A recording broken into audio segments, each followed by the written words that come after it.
Welcome back to the channel, everybody. I hope you guys are enjoying it. I hope what I'm doing is good. So I've kind of run into a little snag, and what is going on is parts delays. I know, story of the world right now. So I was trying to do separate videos, one for engine cooling, one for oil cooling, one for this, one for that. And I just can't because I'm putting the videos off too long. So what I'm going to do is I have a bunch of little things filmed. I'm going to put this all in the video. So if it's kind of jumpy, this is the reason why. Sorry, but at least I'm getting something out to you and, you know, not just going weeks with nothing. So remember to like, share, comment, hit the notifications, and tell me what you think. All right? We are moseying right along. And what we're going to do today is we're going to stick my new transmission in.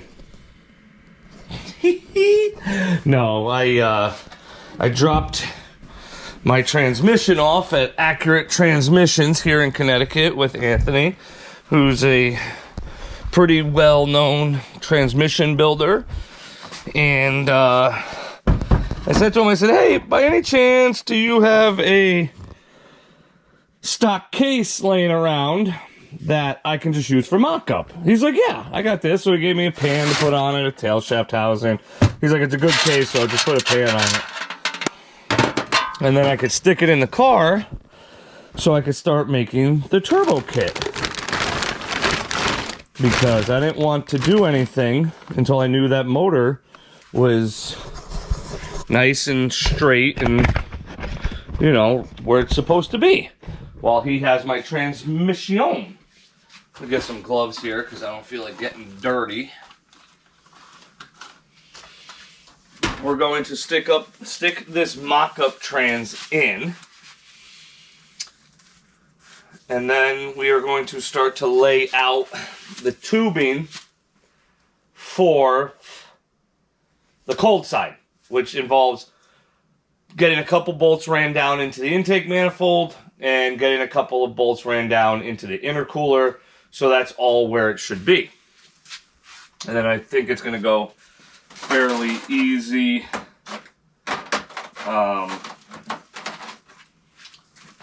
Fairly easy to do the intercooler tubing aspect of it.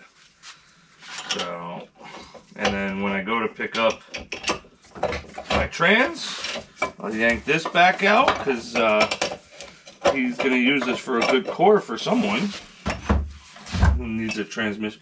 Turbo Hydromatic. I don't have that plate on mine. Turbo Hydromatic. Serial number 79-CO-8806. That's pretty cool. I was talking to him and he was waiting on a customer to come up pick up some Billy badass reed cased 400 and M&M shifter, and I'm like, oh my god.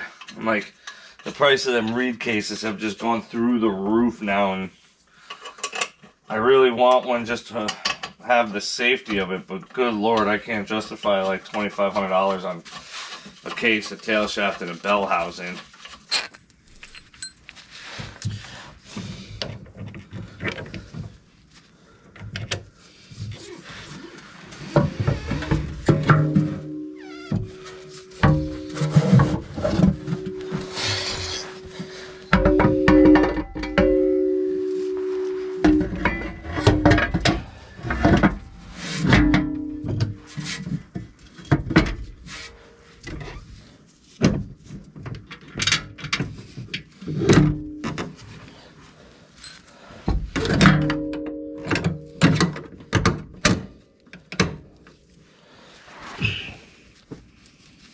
If you've read the title, you know that we were working on the cooling system.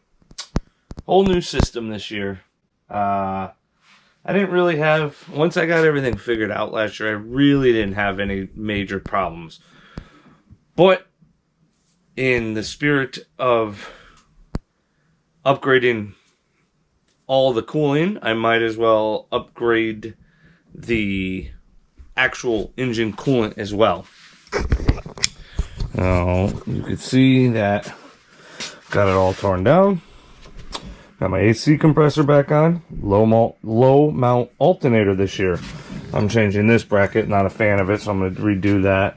You know, we're getting an alternator out from up here and getting it low because I got the 417 Motorsports water manifold, which should be here any day. And I pick up this, obviously the new radiator. And I picked up this bad Larry. This is the Mazir WP361 single outlet radiator mounted water pump. How nice that is, huh? That thing is a sweet monster. Well, I don't, you know, it was at the point where going to an electric was going to be beneficial. I'm not too thrilled about having another current draw on top of all my other current draws that I have added, but it's not, it's like 12 amps full tilt or something like that, so it's not a terrible ton. But what it comes with is this plate. So this plate, see, nice and machined out, has to be welded to the radiator. Water pump bolts to this. So this is why I need a new radiator, because on the Griffin radiators,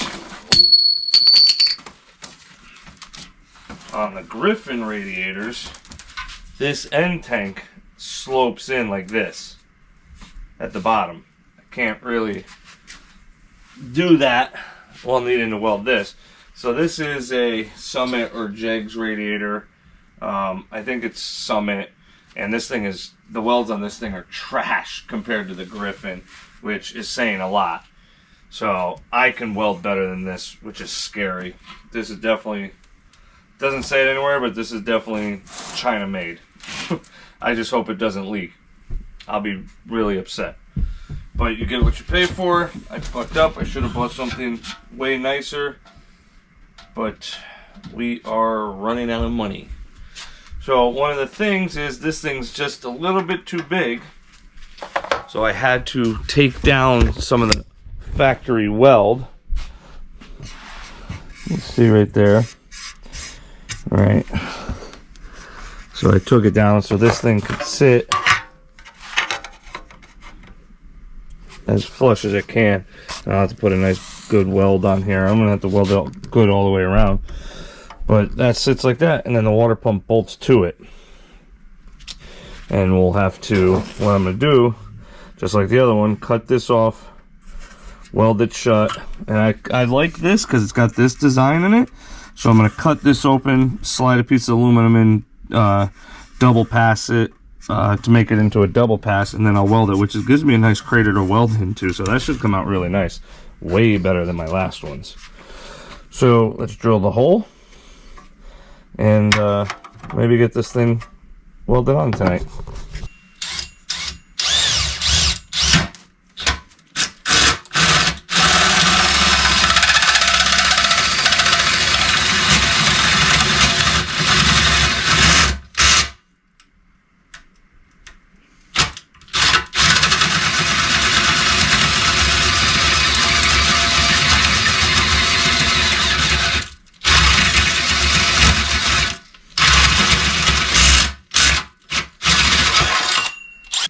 So this radiator is a little bit bigger than what was in the car. Not crazy. I think it's like 2 inches wider or something like that.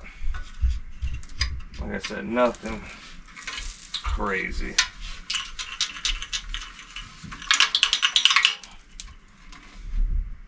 Where the hell's it go? There it is. So when you go to weld these, if you read the directions, flat side versus this side, you can see it's concave. You weld that side down.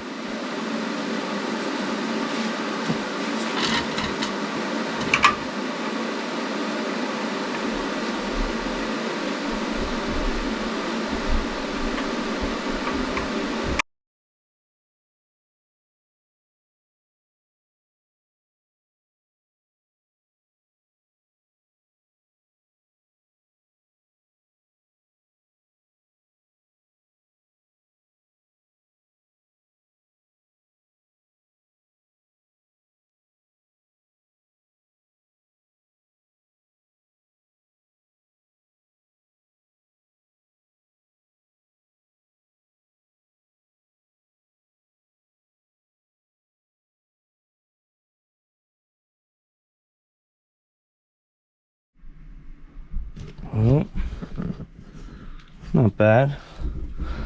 Not my best work.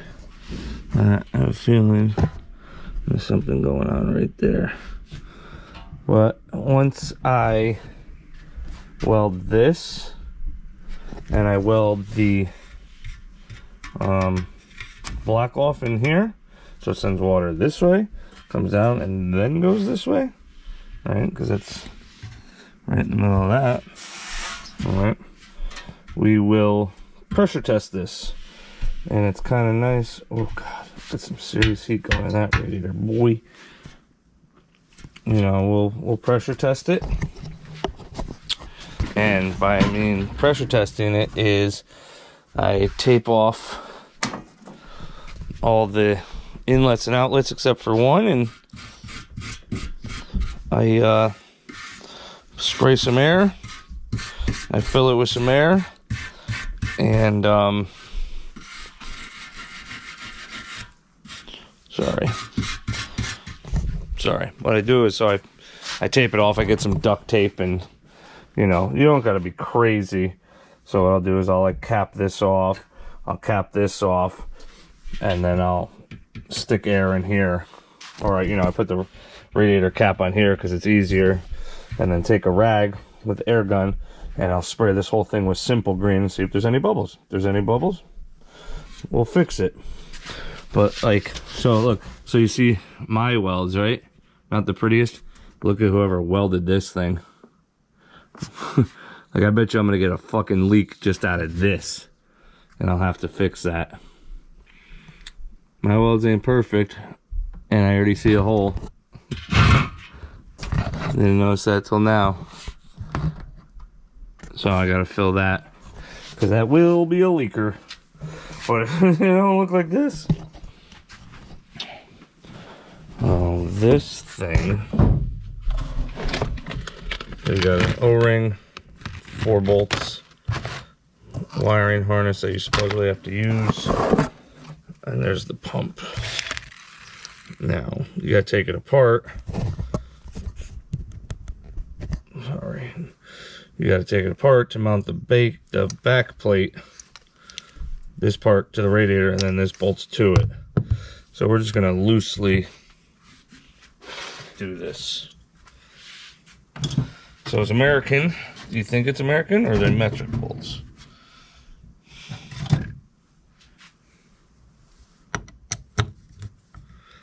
$4 mil. Fine with me, because I don't have any standard T handles. Oof, look at that. Huh? Look like my turbos. That's pretty. That's pretty.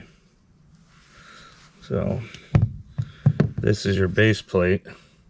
Now you want to face this up from what I've read. So, let's go see. My 4 screws.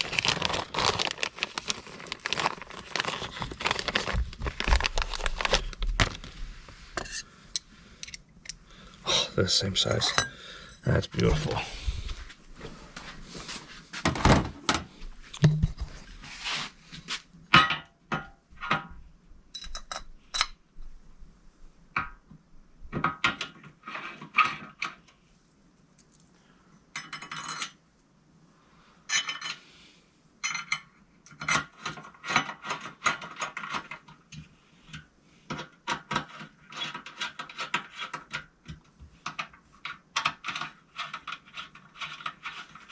Gotta make sure these are flush below the surface, or else you're gonna have some serious leakage.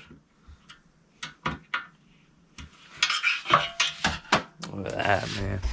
This thing is freaking sweet. This was the only way there was only a certain ways that I was doing an electric water pump, and one of it had to be a radiator mounted 55 gallon. That's nice.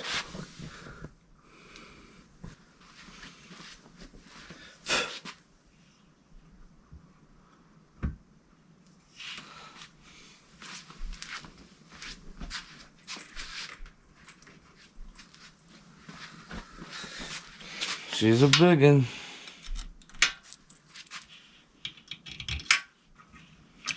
I gotta see what size. So it only draws 12 amps, so it's nothing crazy. Size relay to put on this thing, because I want to have the Dominator turn this on. I don't want to be flipping a switch to turn this on. So I'll have the Dominator trigger this at, you know, 140 degrees or whatever. See what people do. But man, look at that thing, huh? This is in my way.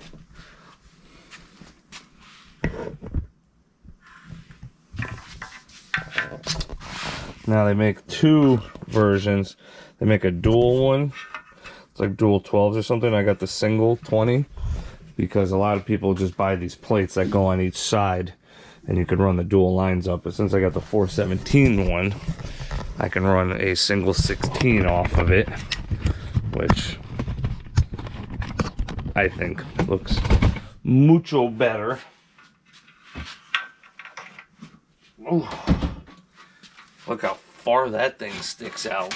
Ooh-wee! That ain't no joke right there. So they wax this. It literally says in the instructions that this comes waxed. And if you wax it up a little bit, keep it nice.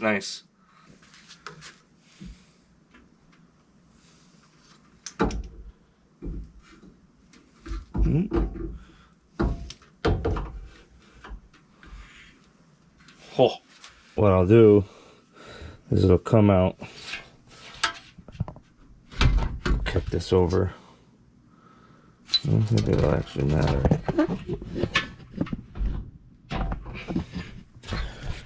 There'll be an outlet here. I don't know if I'll be able to take a dash 16 from here straight to straight. I think it might be 2. I mean, it comes out. This might have to be like a 45. I don't know. We'll play with that. I have a bunch of dash 16 stuff, so. But man, that thing's massive. Yeah.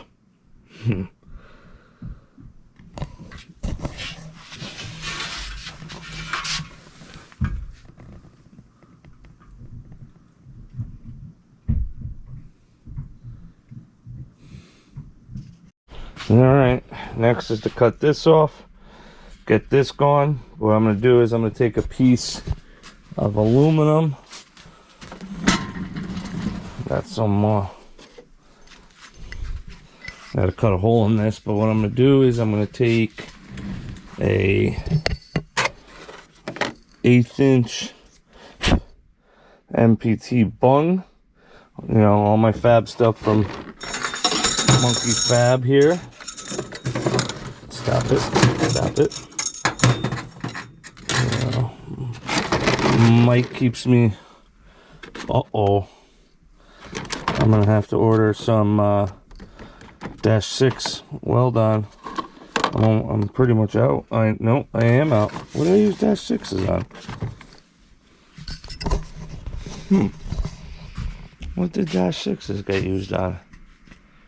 I don't even know. Welded them onto something, obviously. But, yeah. So what I'll do is, just like on my last one, you can see it's welded shut with a bung, and the coolant pressure sensor is in there. So I gotta, well, it's actually be like that. Do that. But this is actually kind of a good piece for this. I want to see if I can find something a little thinner. There's a little excessive for all that. So that's for that. I gotta dig through the scrap pile. I'm gonna go upstairs and have some dinner. Come back to this. Alright. A little bit of more work to the radiator. I got the lower hose cut off. I always keep stuff like this. You never know when you'll need stuff like this. I got half of the upper hose cut off. Alright. And this is going to get a dash 16 welded to it. And over there, I made a plate welded on the backside because it looked pretty cool, except I got it hot there for some reason. Show it here. Little black off plate with an 1/8 inch MPT bung for my coolant pressure. So you don't want to ever take the weld off when you're doing stuff like this, because it gives you a nice thick base to weld to. Yeah, so that's ready to go. Blowing there out. Same on this side. So once those two are welded on, the only thing I gotta do is cut a slit here and weld the double pass in the bar to make it a double pass.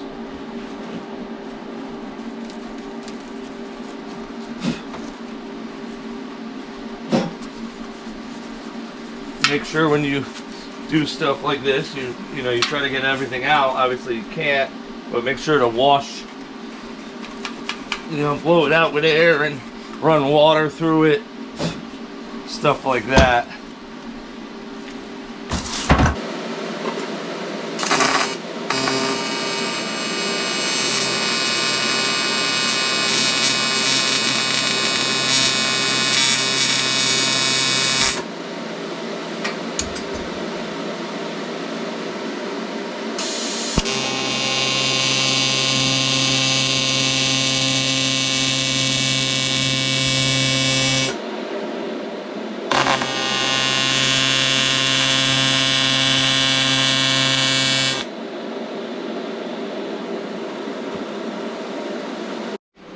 Isn't it fun cutting up brand new radiators?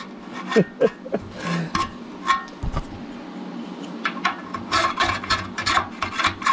well, there's a double pass, dual pass, whatever you want to call it. All right, there she is, ready to be welded up. Nice, right? That looked good. That came out nice. Now let's see if I can actually weld this thing up without messing it up. Well, it's pretty easy to do this. Just tape stuff off and grab yourself an air gun, and they got one right there. Little baby pinhole. Barely can even see it. You know, just mix yourself up some soapy water and soak the whole thing.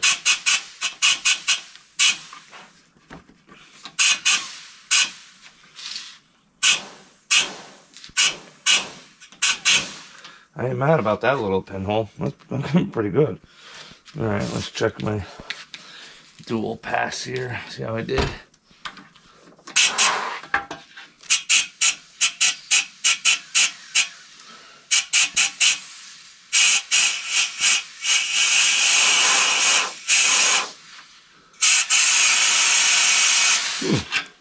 Looks like I did pretty good.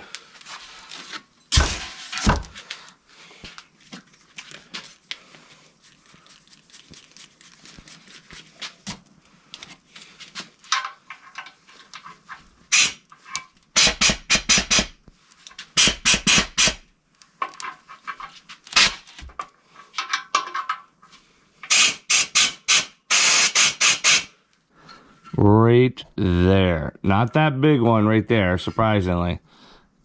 I can't even get it on camera. It's like right there. So we'll pop that in. Still waiting on my 417 water manifold. Don't know when that's going to show up. I still got to get it in the car, but I haven't quite figured out how I want to mount it. I have the Tim McAmis quick mount in the car now, holding that one. But this one's wider, so I'd have to cut it all off and redo it anyway. It's like 60 bucks. I think it was 60 bucks. I can't even remember. Do that. I'm also since I got this a little bit taller now, I got like 19.5 inches to this top flange. Stop it. I think I'm going to get a Delta Pag 18-inch fan, and they are like the baddest of the bad. It's brushless, fully controllable, comes with an ECM on it, and you can get it with a digital controller, but I got a Dominator, so I'm not going to need it. It's like $400, but it's like the baddest of the bad. But they do make shrouds. So I might call them and ask them how much, you know, I'll give them this measurement, this whole measurement, and see how much it would be to make a shroud for it. They tell me 100, 150 bucks. That's worth it in my eyes. Because I don't have a brake.